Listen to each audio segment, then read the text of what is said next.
Well, good morning, everybody. Welcome.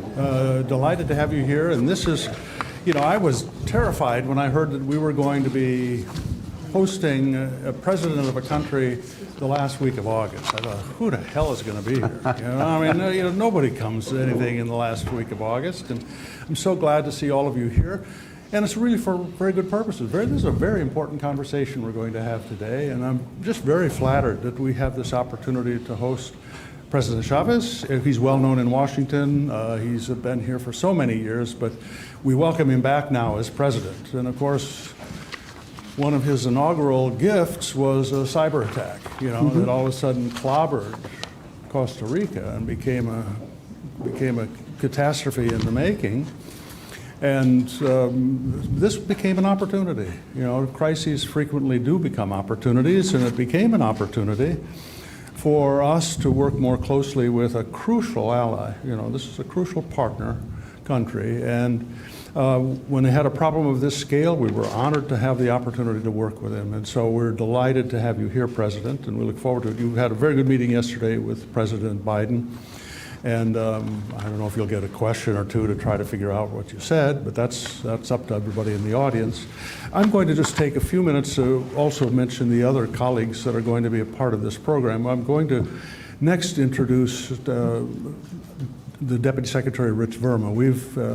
We've grown up together. I think it was 35 years ago when we first met. He's held up a lot better than I have, okay? But he's had a fabulous trajectory, professional trajectory. Was our ambassador in India, and now, of course, is the Deputy Secretary for Management, and it's a big job. I'll put in an ad for him right now. We need to get a bigger foreign service. I mean, this is with everything going on in the world, more diplomats is the cheapest way for defense. And so this is a conversation we'll have on another day.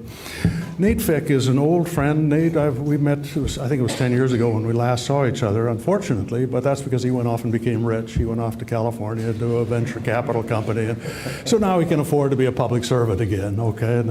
But it's great to have him here. And he's at the State Department. He's the ambassador at large for cyberspace and digital policy. Ann Neuberger she is one of the most influential people in Washington these days because everything she spent her life grooming and learning at NSA, she now has to operate and guide the country for. And we're delighted to have you here. So what we're going to do this morning is we're going to first hear from Deputy Secretary Verma. And then President Chaves, Nate Fick, and Ann Neuberger are going to come up for kind of a conversation with all of you, okay? So that's the plan. So as soon as Secretary Verma is done, then these other three will just come up. And so right now, give your warm applause to all three of them, and especially to Rich Verma, who's coming up. Okay.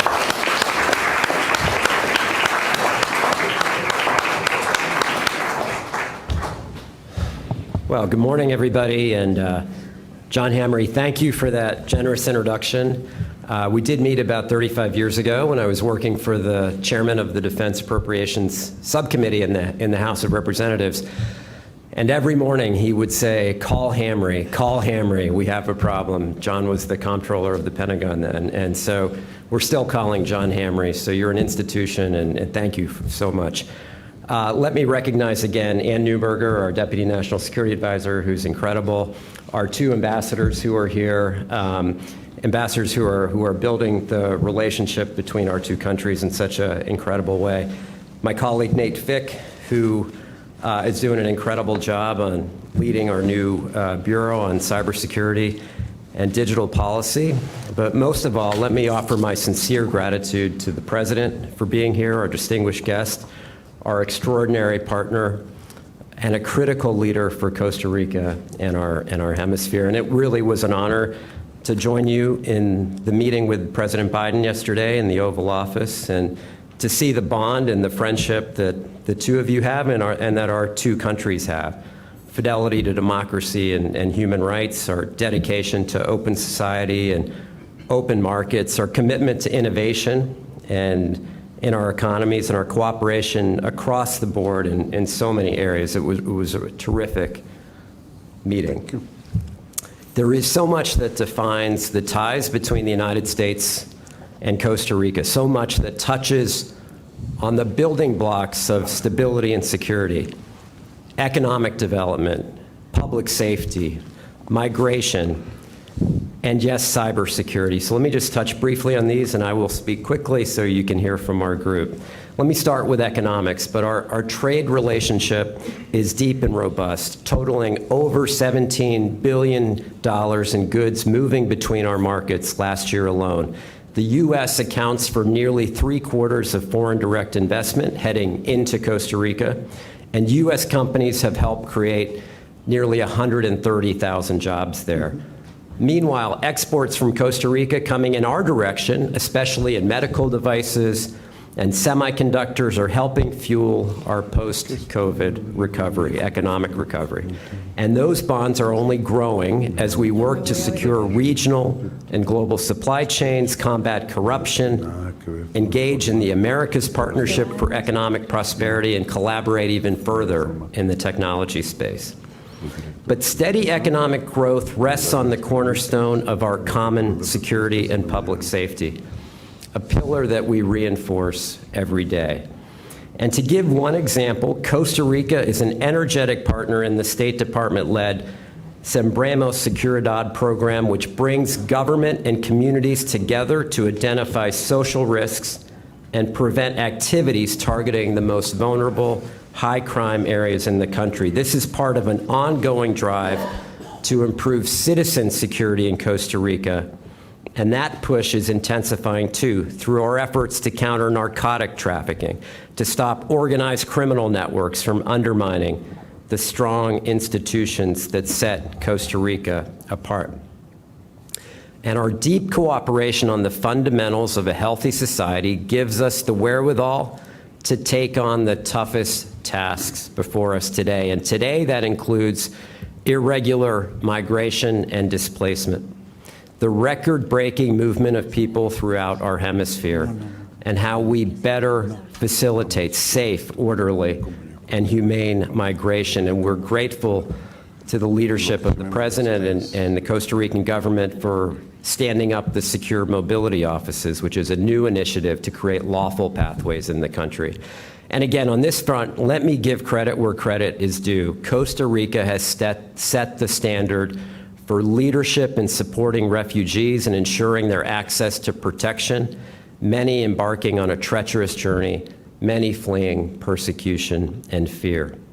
And finally, our countries are lockstep on the main topic of today's event and the core focus of tomorrow's generation, cybersecurity, the intersection between democracy and the digital sphere, the explosion of the emerging technologies reshaping the way we communicate and learn, collaborate and lead, participate in our politics, and how we govern our people.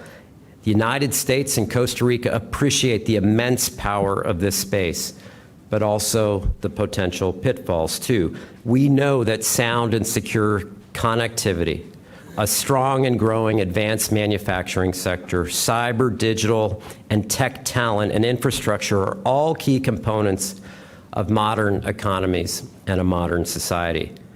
We see how Costa Rica has started to build out its 5G telecommunications service and established itself as a regional high-tech leader with, for example, Intel's only semiconductor assembly operation in the Americas, with thousands of jobs supported by Amazon, Bayer, and so many other companies, with a flourishing medical device manufacturing hub.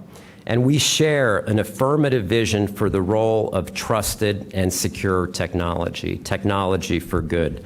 And we are clear-eyed about the need for vigilance, for capacity building related to incident response, for critical infrastructure protection, and for the development of the cyber workforce, for identifying trusted tech suppliers. Indeed, even with so much hope in emerging innovations, we recognize the drawbacks, we recognize the rising risks and frequency of cyber attacks, the uncertainties surrounding technologies and platforms that are constantly developing, shifting, changing, evolving. And our job as public officials is to do everything possible to ensure that the accelerating pace of digital progress expands pathways to innovation without escalating the possibilities of danger. That cyberspace remains an avenue to empower citizens and connect communities, not incite violence, sow division, or foment fear. That the digital ecosystem is a secure, resilient, and rights-respecting revenue for pursuing our highest aspirations. And Costa Rica is already ahead of the curve on all of these issues. You are among our closest collaborators in a series of coalitions and initiatives designed to protect access and to protect and promote human rights. And we are proud to stand with you, Mr. President, and with Costa Rica's government in tackling the vast challenges that come with such giant leaps in cyber and digital revolution. And so doing this work is so critically important, and that's why we have delivered on a $25 million package to further build Costa Rica's digital defense capabilities in the face of malicious cyber activity, as well as partnering in so many other areas, which I know the group will talk about today.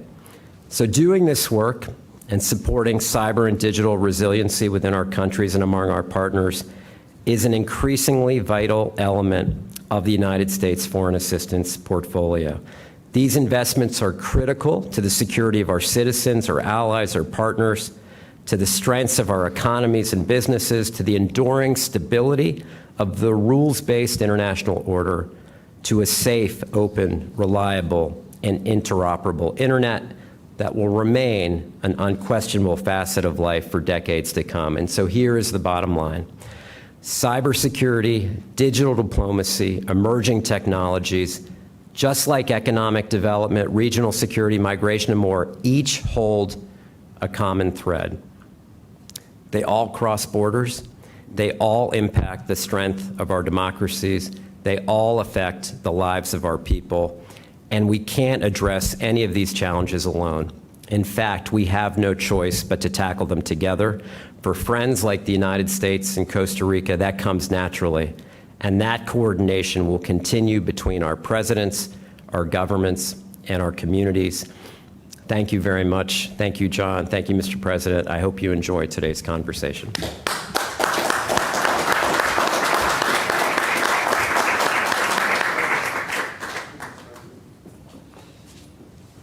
Thank you, Mr. Verma. Fantastic. Madam, please. Go to the far side. Mr. President, we'll put you in Thank the middle. you. And we all have to turn our microphones on. Correct. All right, thank you. Hello. Yep. This one is working. There we go. Thank you. Good morning, everyone.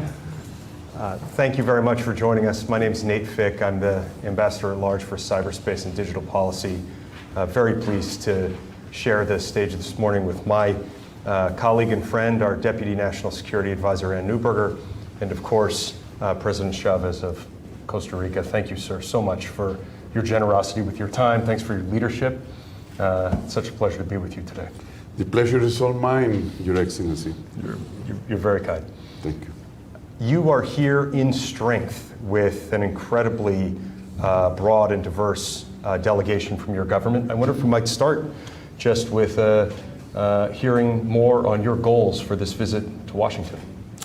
Well, first of all, thank you very much, Madam Neuberger, Ambassador Fick, John, thank you very much for the kind introduction.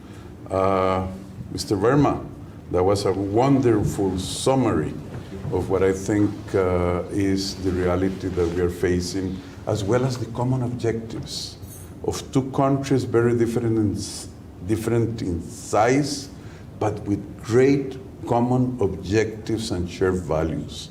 There let be no doubt where Costa Rica stands in the world today. And we are a small country, but with a big voice. We think, precisely because of the things you said. We abolished our army more than 70 years ago. That was a choice. Not defending our systems and information. The new oil today is information. it's an obligation. So what are we trying to achieve here? Reaffirming the historical long relationship between what we call a big light in the horizon, those famous words, we hold these truths to be self-evident. And we hold them as well in Costa Rica. And we have seen how those values are being deteriorated, are being eroded, the freedoms, even the openness to the world in our neighborhood. Costa Rica is a great house in a neighborhood that has some complications. So we are very concerned about our own security. We are concerned, obviously, as President Biden says, thanking the people because they are the ones who do the hard work in our country. And we took advantage of this very kind invitation to come, look at what are the common objectives that as societies we have in an increasingly complex world. I don't need to tell people at CSIS how complex it's getting. So that's why we're here. Very happy. As Mr. Verma said, I enjoyed the meeting tremendously, not only because of the substance, with the meeting with President Biden, not only because of the substance, but frankly the connection that I was blessed to have with him yesterday. And it's a connection based on what we want for our peoples. And so that's what we're doing here, Mr. Fick. Thank you, sir.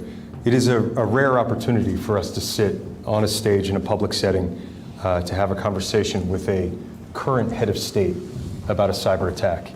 And so I think all of us would appreciate the opportunity to hear from your seat what it looked like, what it felt like, what you were thinking, what you were doing as you came into office and this attack was unfolding.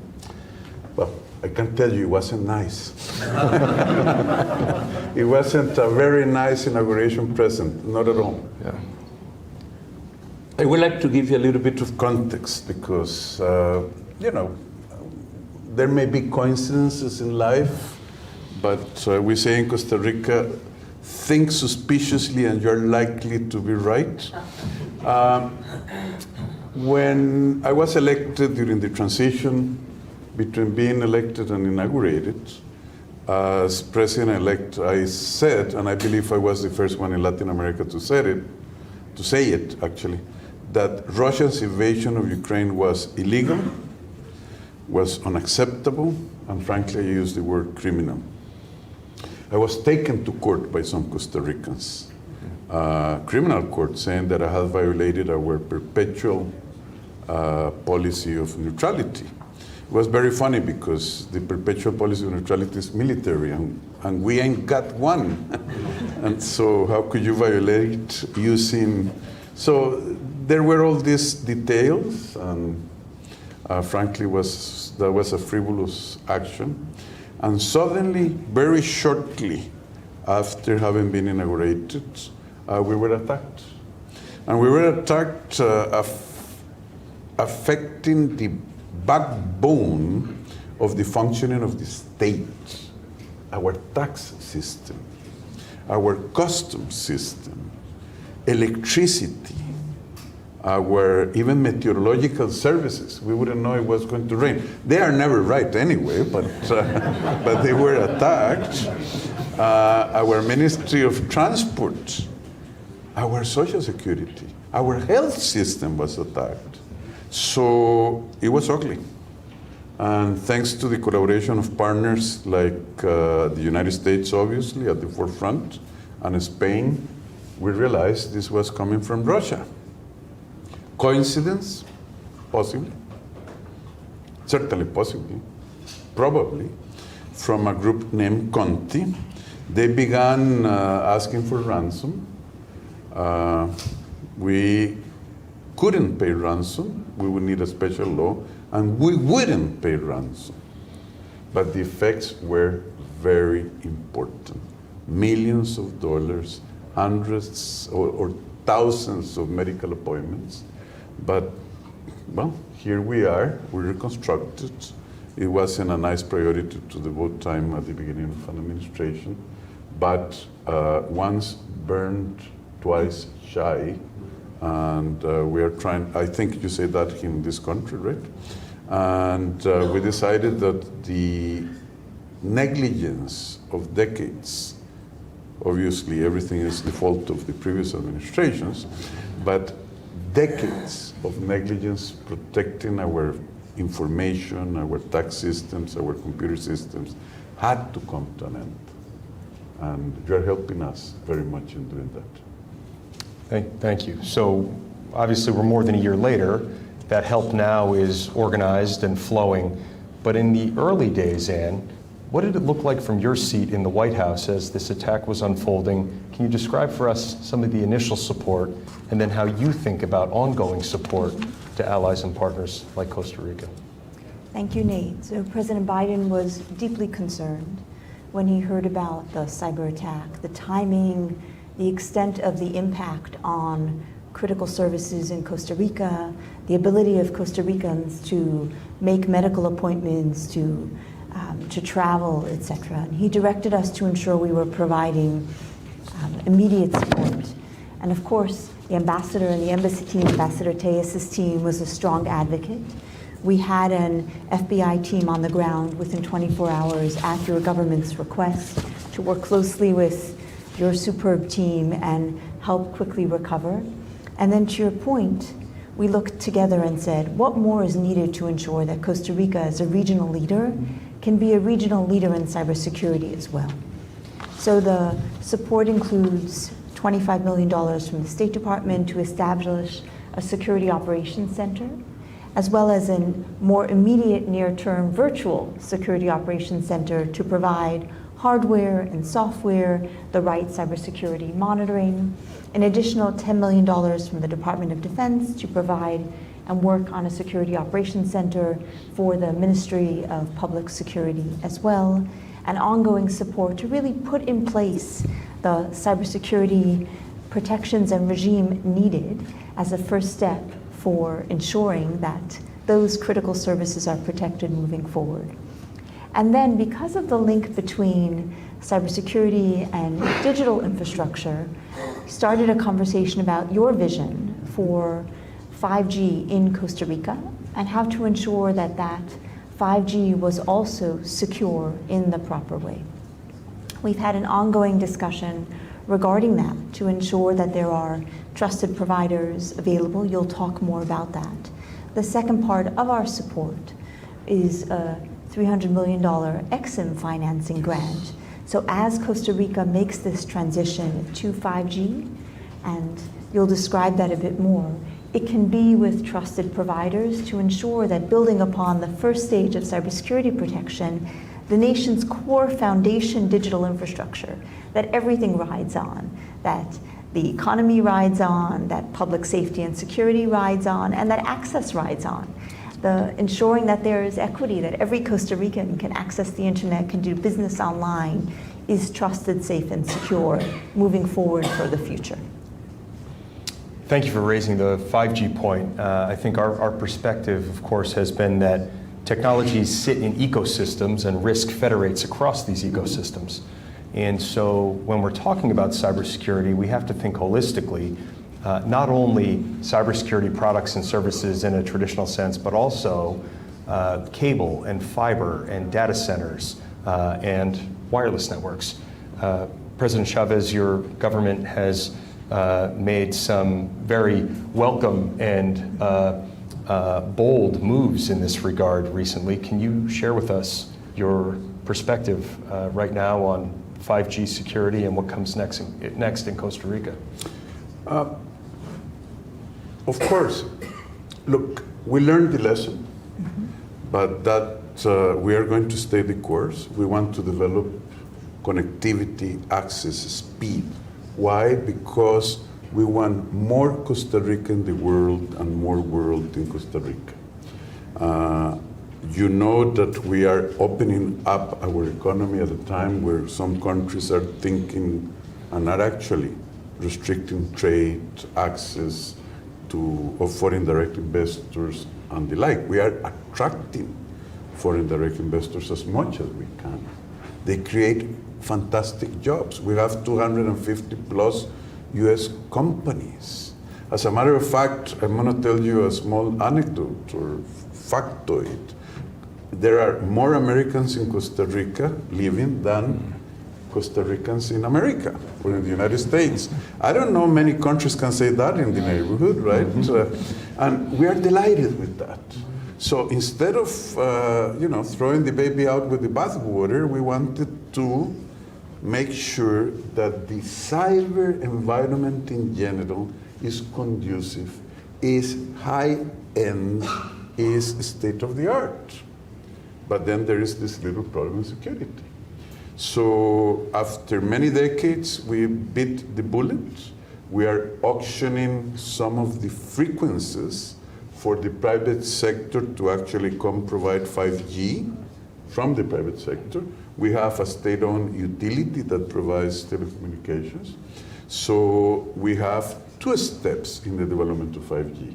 Our state-owned utility, building the infrastructure required to provide 5G to all its clients, and the private sector having the frequencies, and then later on making the investments to provide 5G generally. We had issued, my Minister of Science and Technology and I, on Friday, issued a government decree that basically requires that the countries where potential vendors and providers may actually bid, because we are a transparent government, need to have adopted the principles of the Agreement of Bucharest. And you know what that means. I don't need to go on detail. That means that Costa Rica, our state-owned utility or telecom company, and eventually all the providers, private and public, of 5G will be limited to purchasing equipment technology for 5G only from trusted vendors. Why? Is it because we like one and another? Believe me, the price differences are huge if you were willing to take the risk.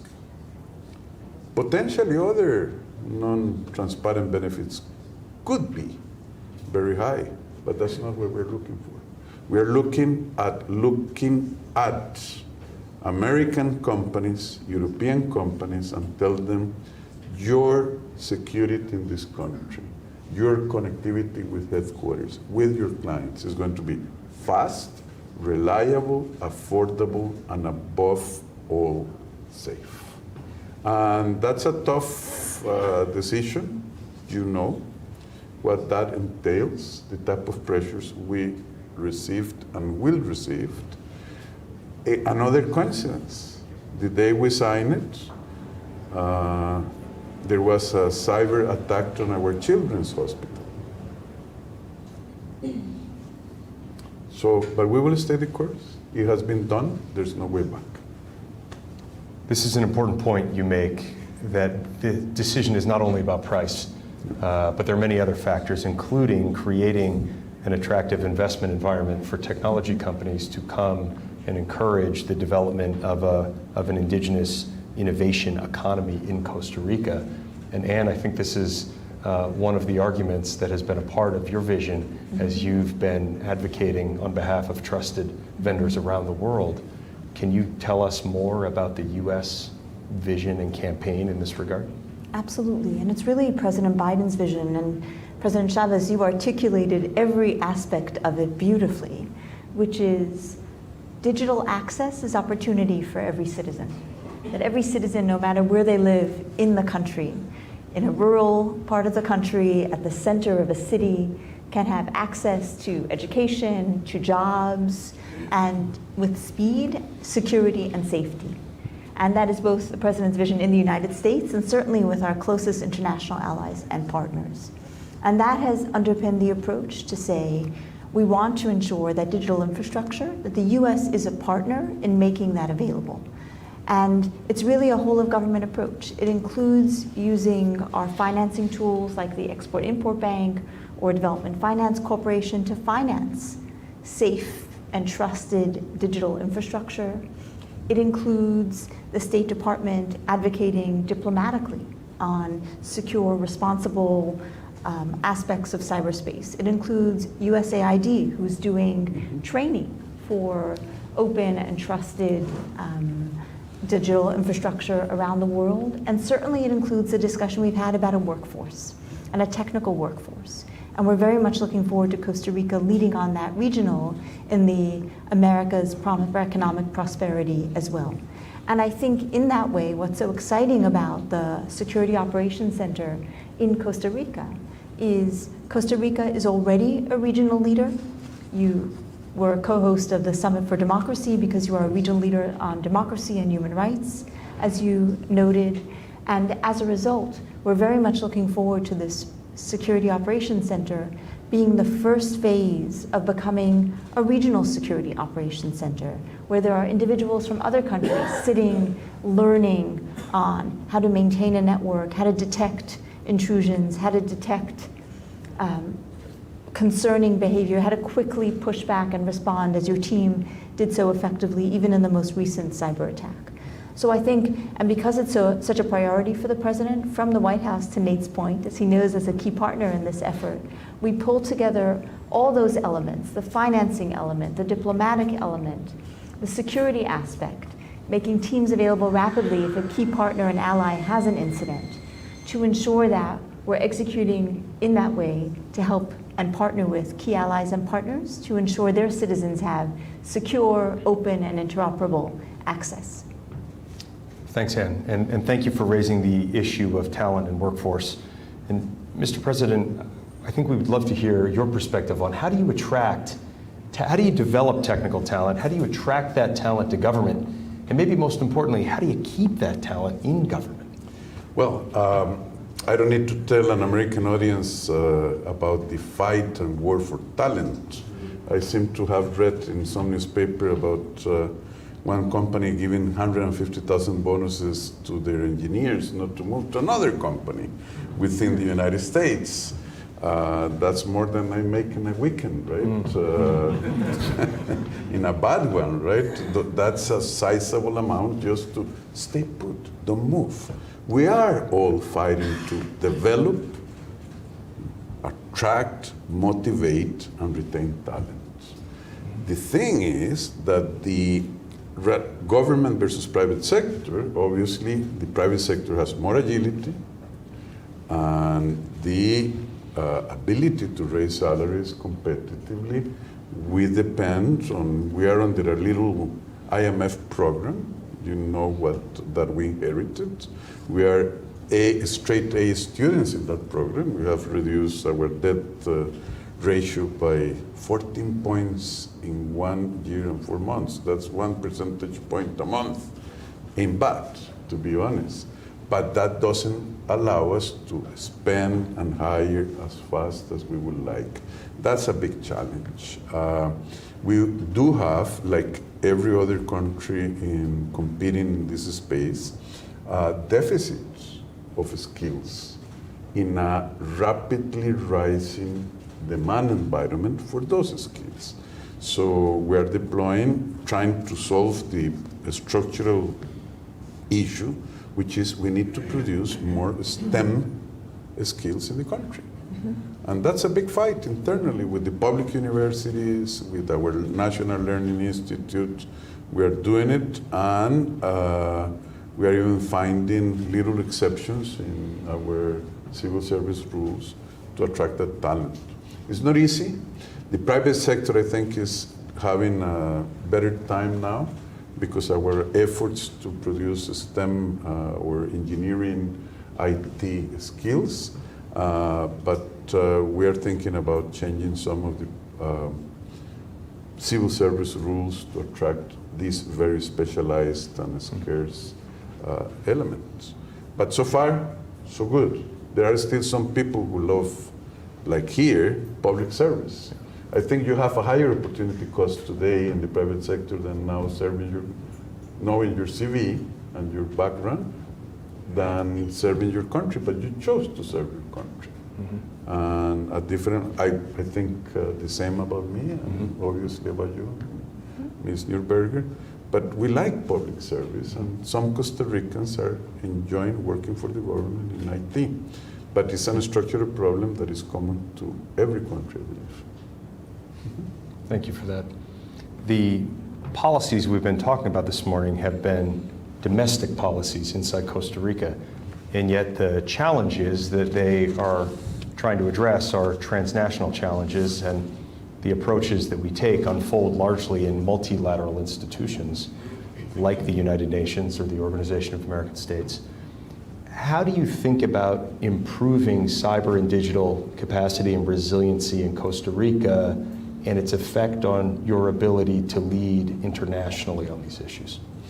I used to have a very tough boss, the best boss I ever had. She was a lady who couldn't have any patience for nonsense. And she used to tell me, Rodrigo, impeccable administration is a threshold question. If you cannot manage your shop, how could you change the world? There are externalities. How could we change the world if we cannot keep our beans well counted? I'm not a bean counter. It's not something that I enjoy, but there are threshold questions. And this is one of them. You cannot provide a safe environment for your data, for your information. Don't try to play that you're changing the world and improving people's lives. That comes after. It's a necessary condition, not a sufficient one, but certainly a necessary, indispensable one. So I think that what we would like to do, you lead by example sometimes, and we're trying to be an example, as we try to be an example on democracy, protection of minority rights that we are, on freedom of the press. I have a little parenthesis here. We will have municipal elections in 2024. We adopted a law that says that every party that wants to nominate a mayor has to have half females, half males across the entire set of municipalities. We have already a law about parity in Congress, half and half. There is no shortage of talent across genders. So this is the same type of bold action we would like to take. Let's lead by example. And if given the opportunity to raise our voices and work together with the other countries in the region, we will be happy to do so. We will be happy. We're telling people, look, issues of migration, we have to think differently, as Mr. Verma said. We're not going to stop the flows. Let's manage them. Wow. Right? Some people believe that that type of approach is too practical and pragmatic. But the same here. We want to be an example. If people consider our work and contributions valuable, we'll be happy to share them in cybersecurity and everywhere else. The United States does that. You try to improve your environment, to improve the world and the life of your citizens. And we think that keeping proportions in mind, we can do the same. Leadership by example. And by action, if possible and required. Yeah. Sorry. No. And what are the regional, hemispheric, international opportunities that might now flow from Costa Rica's leadership by example? Absolutely. So taking a step back, Costa Rica is already a regional leader. It was the reason Costa Rica was a co-host of the Summit for Democracy, because by example, Costa Rica showed that respect for human rights in a region like, as you said, where there are certainly complications. In the arena of cybersecurity, there's the credibility of having lived through a difficult experience, managed and responded quickly. And I think that credibility, the establishment of this partnership security operations center, the ongoing rapid response to cyber attacks positions Costa Rica to be a regional leader in this space and to help be a channel through which we do capacity building in the larger region where other countries may be less mature and have much to learn from Costa Rica and from the United States. So we look forward to the stand-up, the ribbon cutting of the Security Operations Center and building on that to make that a regional effort. And then certainly, as you noted, your courageous decision in the area of digital infrastructure and the way you've structured that to outline the requirements for bidding both for spectrum as well as for the tender, that is a second phase of regional leadership to show that it is possible to provide citizens secure, open access on the critical digital infrastructure they rely on. And certainly the number of American companies, and Rich ran through them, the number of American companies operating in Costa Rica highlights how much companies look to ensure their intellectual property is protected and that they can rely on secure, safe, and resilient infrastructure for critical business operations. And I think certainly to Nate's question, your leadership on the regional workforce issues, potentially in the upcoming APEC discussion, is one that will really uplift the broader region, since everybody is trying to say, how do we ensure the new job opportunities, the virtual training, the virtual jobs that our citizens can tap into? Because that's ultimately, as government, the core commitment we have to lift up the lives of our citizens. So we truly appreciate both the courageous partnership and decision on 5G digital infrastructure, and we look forward to partnering with Costa Rica in taking on these 3 areas of regional leadership. President Chaves, the last word is yours, sir. Whoops. Normally that means that you get the bill at the end, but that's okay. Look, it has been a great pleasure to come to CSIS.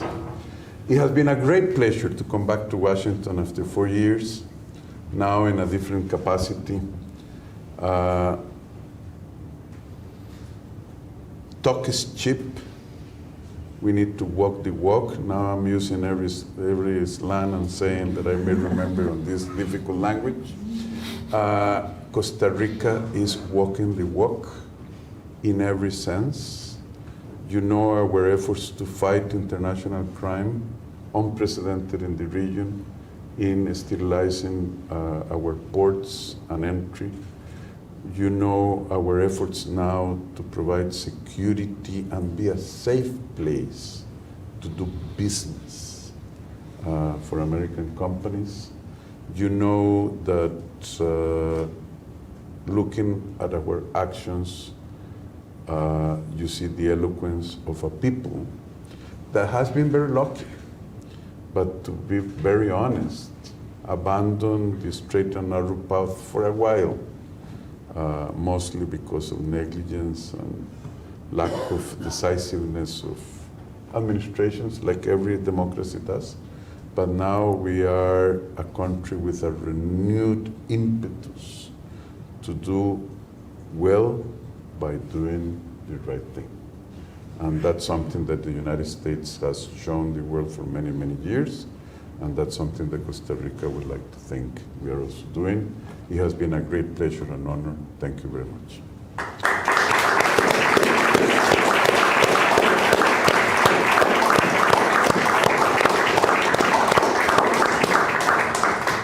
Well, thanks everyone for coming out this morning. I'm Jim Lewis from CSIS. I'm kind of like the sanitation truck at the end of the parade. So 4 quick points. First, a lot of people don't know about this thing called the Counter Ransomware Initiative, which was involved in Costa Rica's experience.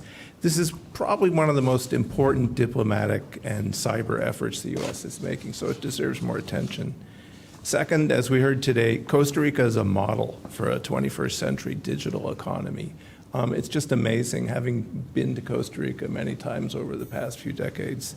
It's an amazing example for others to look at.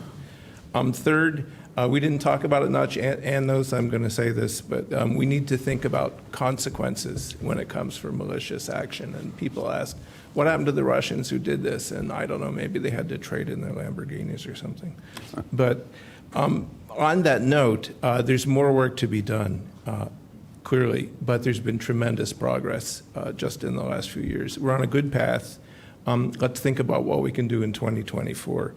President Chaves, Nate, and Deputy Secretary Verma, thank you very much for coming to CSIS today. Thanks.